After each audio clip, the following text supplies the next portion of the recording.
अगर हमारे राष्ट्रीय अध्यक्ष जी का आदेश हो तो गोली चलाना और प्रहार की तो बहुत बड़ी बात है। अगर किसी को खरोंच भी हिंदू धर्म के लोगों को आ गई, हमारे गुरुजी को आ गई, तो इनके घर से हम औरतों के पेट में जो बच्चा है उनमें से निकाल के मारेंगे। दोस्तों, करनी सेना की ये वीडियो देखिए और सुनिए ये किस तरह से एक खास समुदाय को लेकर जहर उगल रहा है और इन्हें रोकने वाला कोई नहीं है, क्योंकि रोकने वाला खुद इसी तरह की मानसिकता का शिकार है।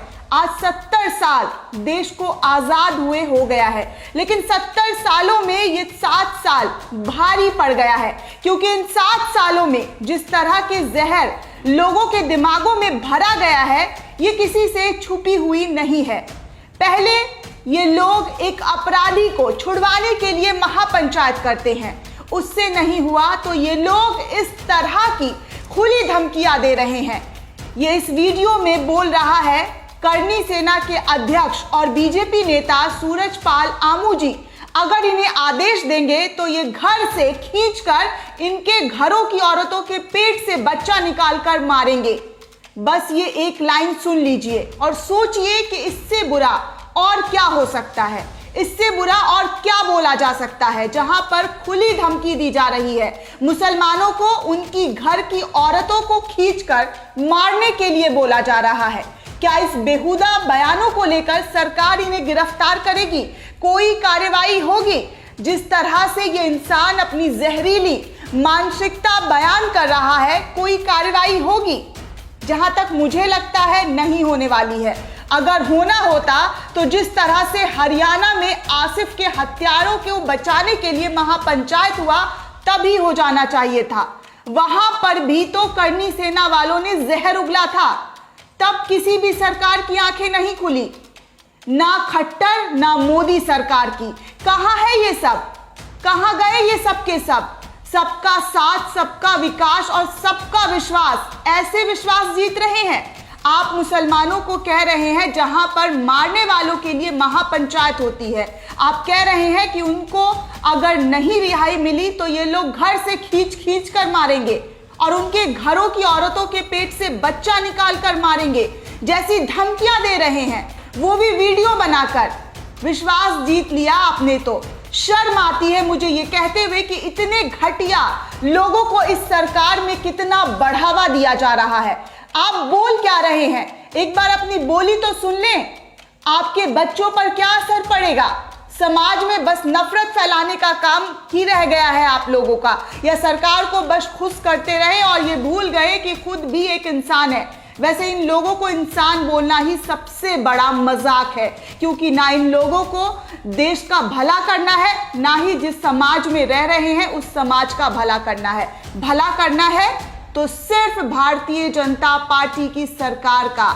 जो ये कह रहा है उसको एक बार आप जरूर सुने कि कितनी घटिया मानसिकता है इन लोगों की।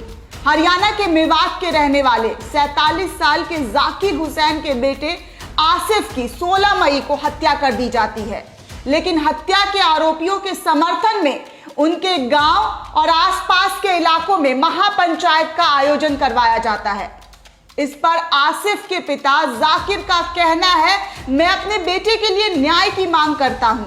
उन्होंने बुरी तरह से मेरे बेटे को पीटा है, मारा है, उनकी हत्या कर दी है, उसकी हड्डियां टूट गई थी और उसका चेहरा खराब कर दिया गया था, लेकिन उनके हत्यारों को बचाने के लिए महापंचायत की जा रही है। हत्यारों को फांसी की सजा होनी चाहिए, इस तरह के आसिफ के घर वालों का कहना है। हमारे देश में ये सब हो रहा है, बतौर परिवार हमारे लिए ये बहुत ज्यादा चिंता की बात है।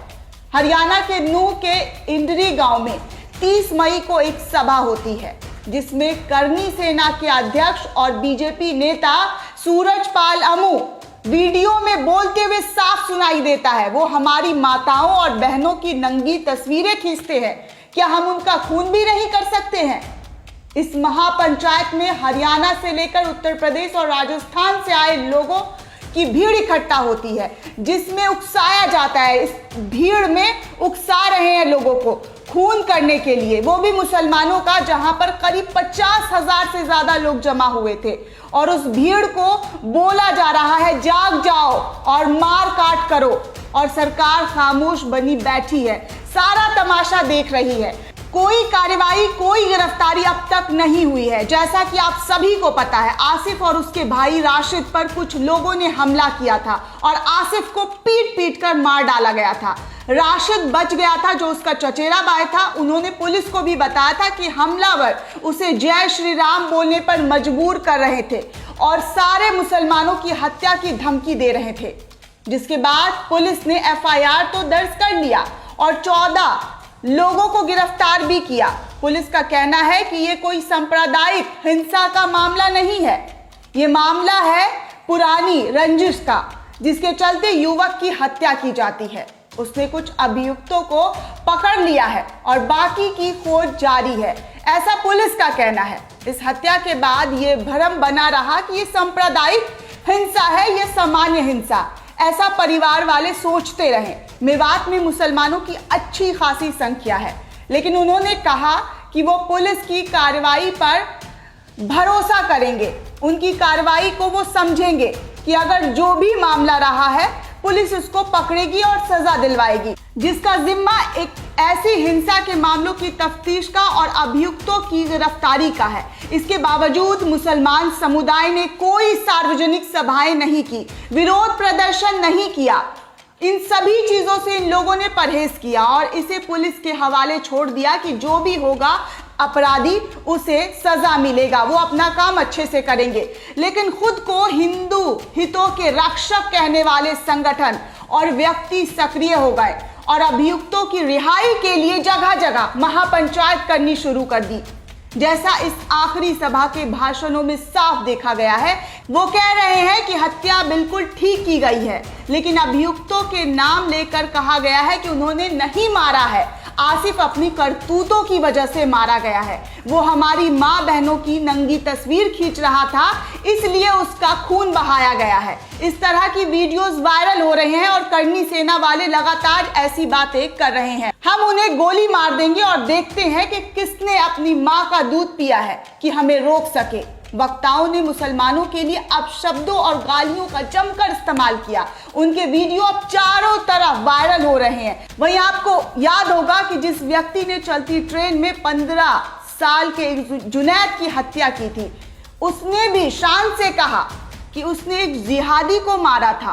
बीते सालों की अगर हम बात करें तो पुलिस ने जुनैद की हत्या को भी सीट के लिए हुए झगड़े को लेकर कहा था कि आपसी झगड़ा हुआ और उसे मार दिया गया। उसके मुताबिक ये सांप्रदायिक हिंसा थी पुलिस के मुताबिक, लेकिन खुद अभियुक्त खुद को कबूल कर रहा है कि उसने जुनैद को मारा है क्योंकि वो मुसलमान था, जिहादी था, इसलिए उसका कत्ल किया है।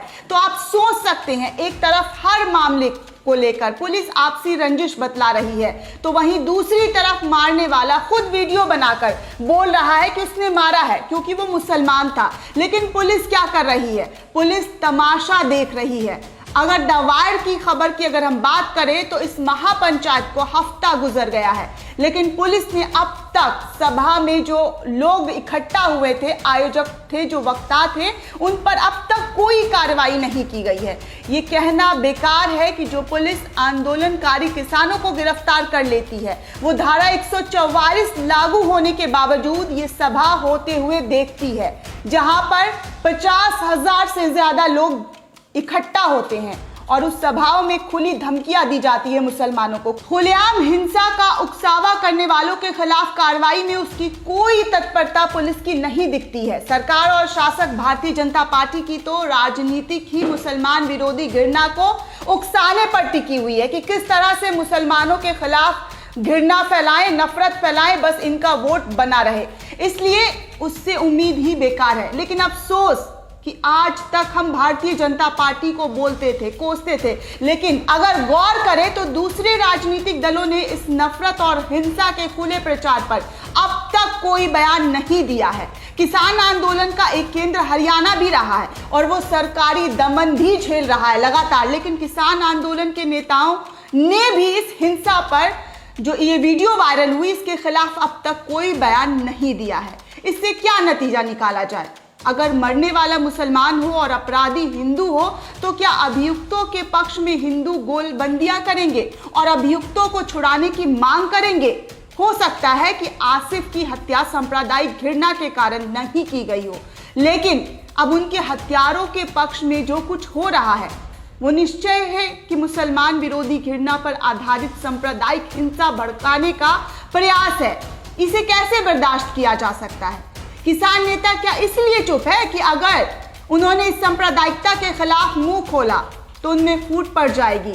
तो अब तक वो किसान नैतिकता की बात क्यों कर रहे थे? क्यों कह रहे थे कि हिंदू मुस्लिम एकता है? और मुजफ्फरनगर में किस मुसलमान किस हिंदू की बात कर रहे थे कि वहां पर एकता की मिसाल दी जाती है, दुहाई दी जा रही थी? क्या कांग्रेस पार्टी ने भी इस कारण चुप्पी साध ली है कि मुसलमान विरोधी घृणा अभियान में शामिल लोगों से अगर उसके बात की जाएगी तो उसके वोट छीन जाएंगे? वो उन्हें खोना नहीं चाहती है। सवाल तो बहुत है लेकिन जवाब फिलहाल कुछ भी नहीं है। आप जरा सोचिएगा जरूर, जिस परिवार ने अपना बेटा भाई को खोया है उस परिवार पर क्या बीत रही होगी।